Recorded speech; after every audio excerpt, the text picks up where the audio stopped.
Assalamualaikum warahmatullahi wabarakatuh. Saya Vita Intasari, mahasiswi Stikes Maharani, Prodi D3 Teknologi Laboratorium Medis. Di sini saya dengan rekan saya, Evania, akan menjelaskan tentang bagaimana proses pembuatan preparat histohistologi yang baik, mulai dari pengumpulan sampel atau koleksi sampel, fiksasi, dan pewarnaan. Oke, baik, di sini saya akan mulai. Di sini ada koleksi sampel dan pengolahan sampel ya.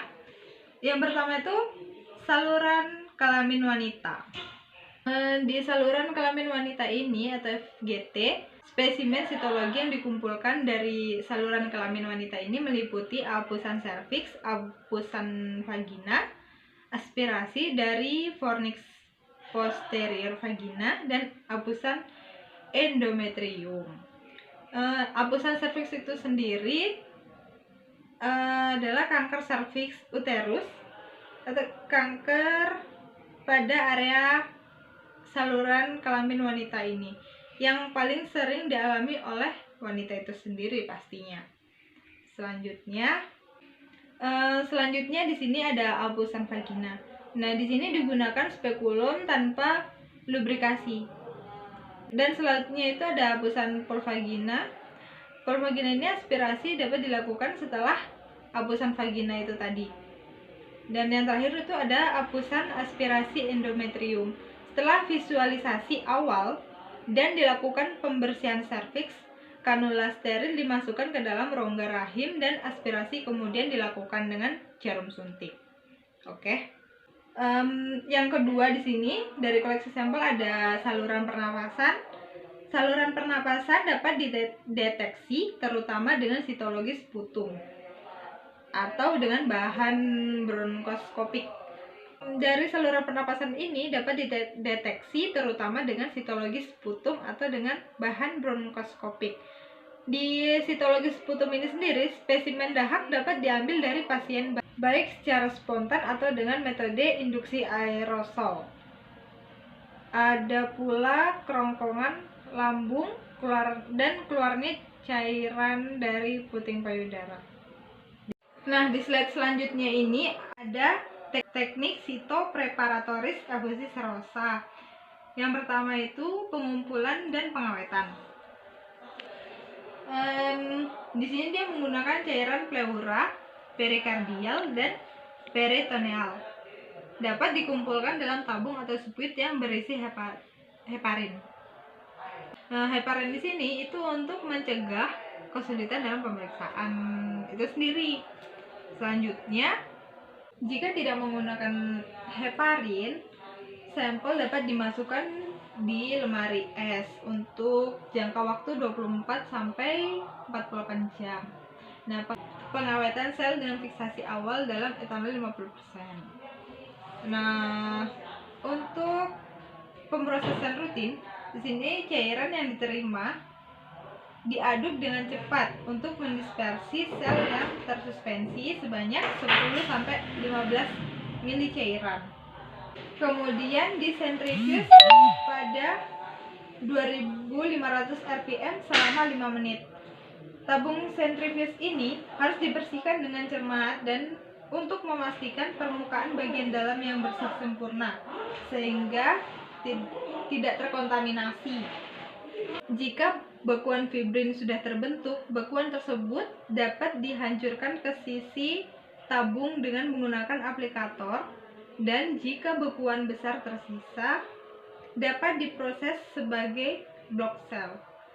Tempatkan 1 hingga 2 tetes sedimen pada objek gelas dan biarkan menyebar secara merata untuk menempatkan objek gelas lain di atasnya.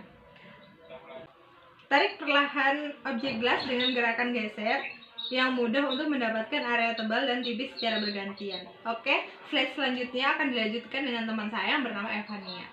Saya Evania Milverambeo. Di sini saya akan melanjutkan presentasi tentang fiksasi dan pewarnaan. Yang pertama, fiksasi. Fiksasi ada 3 bagian. Yang pertama, fiksasi basah, fiksatif pelapisan. Yang ketiga, fiksatif tujuan khusus. Yang pertama, fiksasi basah. Fiksatif rutin. Proses perendaman smear yang baru disiapkan segera dalam fiksatif cair disebut fiksasi basah. Itu adalah metode yang ideal untuk melakukan fiksasi pada semua asupan ginekologi dan ginekologi. Fiksasi dilakukan menggunakan alkohol. Semua fiksatif alkohol harus dibuang atau disaring. Yang kedua, jenis-jenis alkohol untuk fiksasi ada 4. Yang pertama, 95 etil alkohol, yang kedua campuran eter alkohol, yang ketiga 100% metanol, dan yang keempat 80% propanol dan isopropanol. Yang kedua, fiksatif pelapis. Fiksatif pelapis merupakan alternatif untuk metode fiksatif basah. Bentuknya adalah aerosol yang diaplikasikan dengan menyemprotkan sampel seluler dan cairan dasar di atas kaca objektif.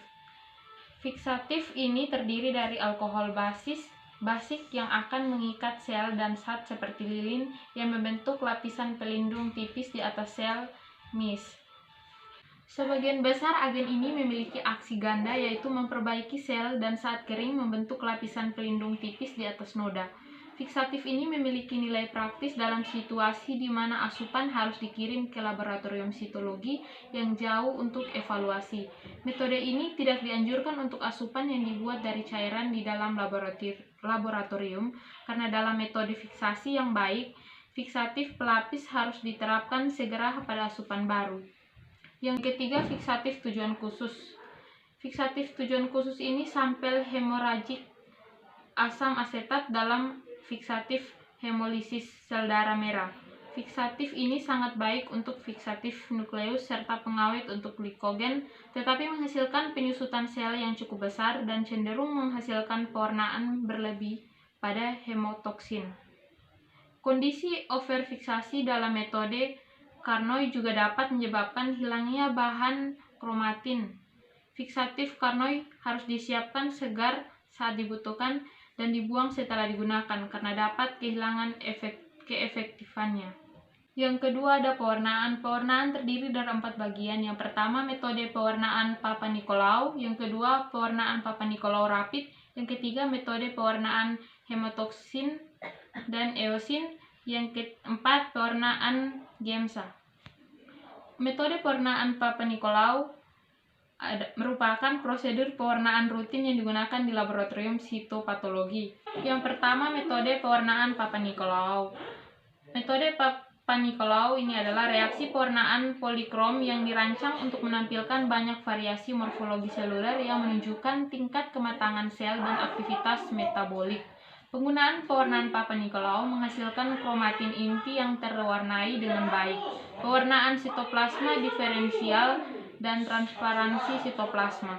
B. Pewarnaan Papa Nicolau rapid. Tujuannya adalah untuk menghemat waktu dan uang dengan mengkombinasikan pewarna OG dan EA untuk mengurangi jumlah bilasan. Prosedur ini perlu dilakukan hanya untuk situasi darurat dan bukan untuk penggunaan rutin. Yang ketiga, C. Metode pewarnaan hematoksin dan eosin. Beberapa laboratorium menggunakan pewarnaan H dan E rutin untuk asupan non-ginekologi. Manfaat menggunakan pewarna Papa Nicolau adalah definisi yang jelas dan dari detail inti dan pewarnaan penghitung diferensial yang memberikan transparansi sitoplasma. Yang terakhir, D. Metode pewarnaan GEMSA. Banyak laboratorium menggunakan metode pewarnaan GEMSA untuk diagnosis sitologis spesimen dan non-ginekologi selain pewarnaan PAP dan GEMSA. Kombinasi semua noda ini meningkatkan efisiensi interpretasi mikroskopis. Pewarnaan GEMSA dilakukan dalam cairan atau aspirasi kering udara. Larutan stok GEMSA dan stain tersedia secara komersial. Sekian presentasi dari kami. Terima kasih.